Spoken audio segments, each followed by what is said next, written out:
Dadajoningizni boy bo'lishlarini xohlasangiz har kuni shu duoni qiling.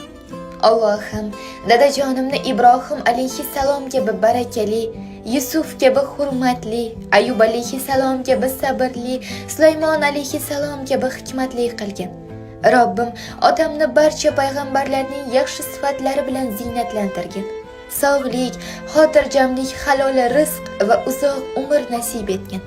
Dunyo va oxiratda saodatli bandalaring qatoridan qilgin Robbim. Dadajoningizni boy bo'lishlarini xohlasangiz har kuni shu duoni qiling. Allohim, dadajonimni Ibrohim alayhissalom kabi barakali, Yusuf kabi hurmatli, Ayub alayhissalom kabi sabrli, Sulaymon alayhissalom kabi hikmatli qilgin. Robbim, otamni barcha payg'ambarlarning yaxshi sifatlari bilan ziynatlantirgin. Sog'lik, xotirjamlik, halol rizq va uzoq umr nasib etgin.